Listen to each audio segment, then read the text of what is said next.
Welcome to another episode of Time About the Movies Flashback. Today we are flashing back to October 17th, 1986.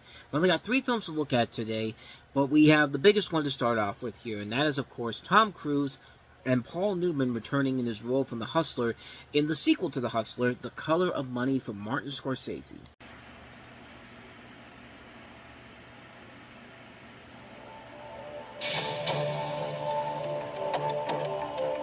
Paul Newman, Tom Cruise, in a Martin Scorsese picture. He's got the eye, he's got the stroke, he's got the fling. Vincent's the best. We got a racehorse here, a thoroughbred. You make him feel good, I teach him how to run. I'm not your daddy, I'm not your boyfriend, so don't be playing games with me. I'm your partner.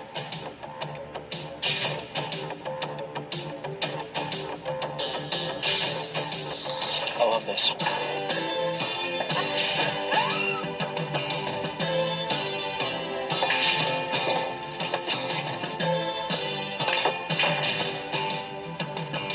You're an incredible flake. But that's a gift.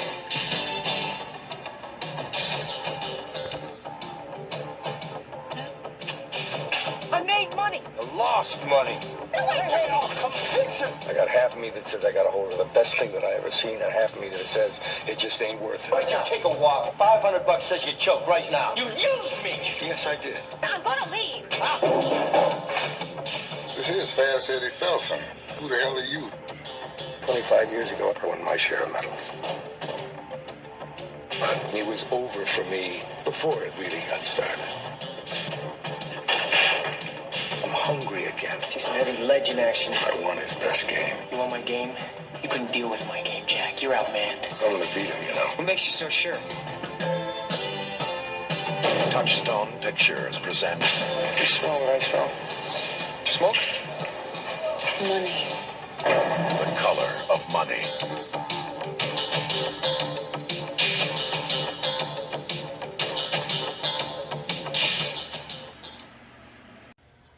Yeah, this is a very odd movie for Martin Scorsese to do. Not only a sequel to a movie that's not even his, but a sequel to a movie from 1961, the original Hustler, with Jackie Gleason and Paul Newman as Fast Eddie Felson.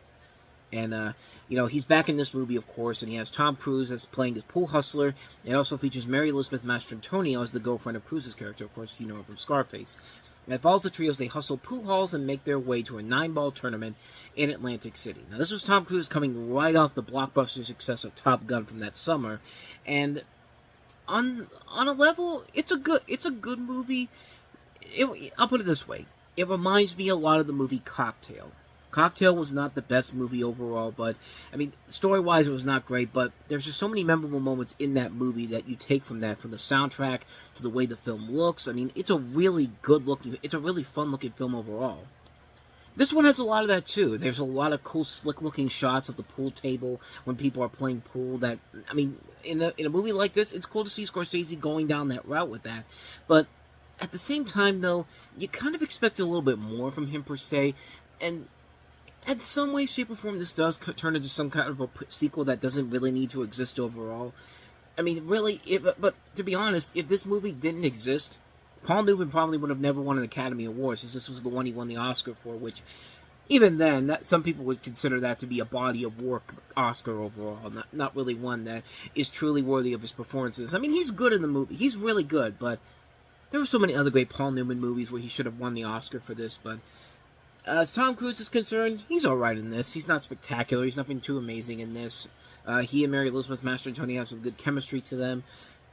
Overall, I think it's a fine movie, but nothing really makes me want to say it's one you want to keep going back to. It's a movie that definitely, when you see Martin Scorsese doing a sequel to this, it feels so off, but at the same time, it doesn't feel like it's in the same vein of his truly great movies. The last movie he did before this was After Hours, which is such a criminally underrated Scorsese picture. That one was so much better. This one, not so much. Like I said, it's not a bad movie, but it feels kind of pointless overall, so I like it, but I'm not going to say it's a great movie by any means necessary, so there you go. That's The Color of Money for you. Let's go ahead and move on to the film that had the biggest cult following ever since it came out. Gary Oldman starring in Alex Cox's Sid and Nancy. Good lord.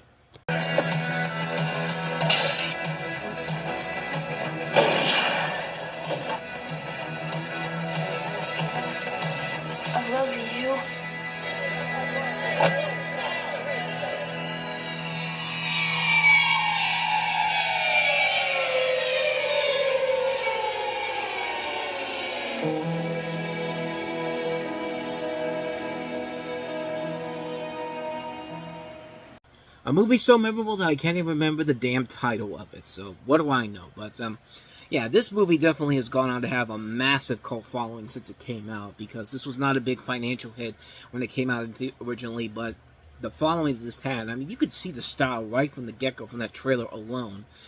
In this movie, you have the story of Sid Vicious, played by Gary Oldman, based off the basis of the punk rock band the Sex Pistols, and his destructive relationship with his girlfriend, Nancy Spungen, played by Chloe Webb.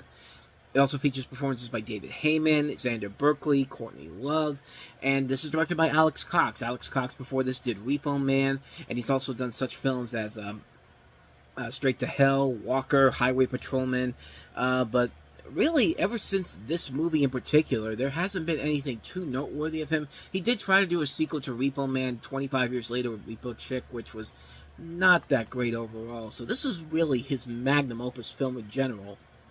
And it really does show from the technical level.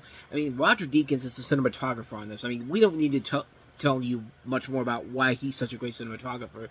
It's definitely in this movie. The style of the movie is really impressive. It's really a perfect sum up of the punk rock generation for this movie. And it's a film that was made very much well ahead of its time. It was a movie that came maybe a little bit too early for its own good. This would have killed in the 1990s if this had been made around then, but it's a stylish, cool-looking film that even if you're not a fan of a band like the Sex Pistols, you can still admire this movie for all the accomplishments that it did make. I mean, Gary Oldman and Chloe Webb are great together in this. This is a really solid film.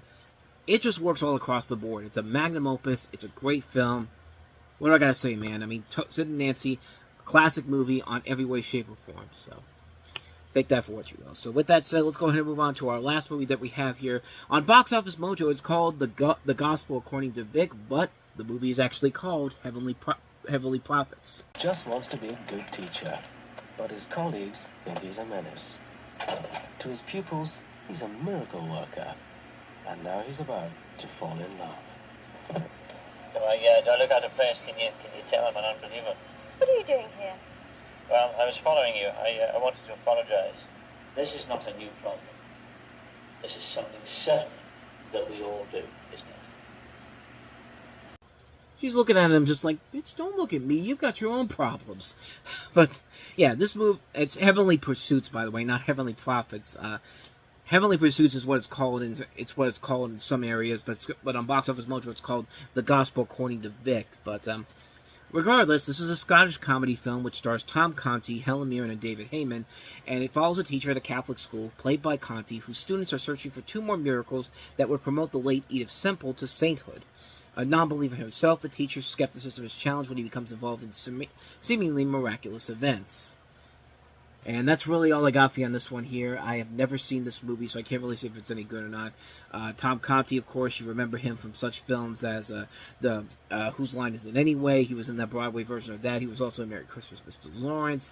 He was in The Dark Knight Rises. He was Albert Einstein in Oppenheimer. He was in Paddington 2. You know, Reuben, of course, everyone knows him from that. I mean, this is a very established actor overall overseas, and I mean, it doesn't look bad overall. It looks like a film that could be good, but it's one where it's just kind of like, I can't say too much about it because I haven't seen it. I can't really say if it's any good or not, but a cast that includes Tom Conti and Helen Mirren, it's got to be good at least for something. So yeah, I'm sorry if you were expecting a little bit more from that, but that's all I could really give you on Heavenly Pursuits or The Gospel According to Vic or whatever the hell you want to call it. It's a movie from Scotland, so could be good. So that's it for this episode of Time About the Movies, and yeah, this is one of those weeks where Box Office Mojo doesn't have the new movies highlighted in bold text, so I'm going to have to check here to see what we've got planned for the next episode. I know we've got some good movies here. Francis Ford Coppola's latest film, Peggy Sue Got Married, starring Kathleen Turner and Nicolas Cage. We have Whoopi Goldberg in her first big movie after the success of The Color Purple, Jumpin' Jack Flash. Wes Craven, the director of A Nightmare on Elm Street, of course, follows up his movie with a new film, Deadly Friend, which features a killer Christy Swanson who throws a basketball at Mama from the Train, and it looks like one of the most hilariously bad things ever, but also one of the most badass things ever. What else do we got here? Is this October 10th? It's listed as September 26th, and in a limited release, but it doesn't show on Box Office Mojo until October 10th, so I'll throw it in here. That's Life. I don't know what that is, but I'll take a look at it. Is that it? Yeah, I think that's it. I think that's all 4 of them. Peggy Sue Got Married, Jumpin' Jack Flash, Deadly Friend, That's Life. So we'll take a look at those 4 movies next week on this show, so stay tuned for that.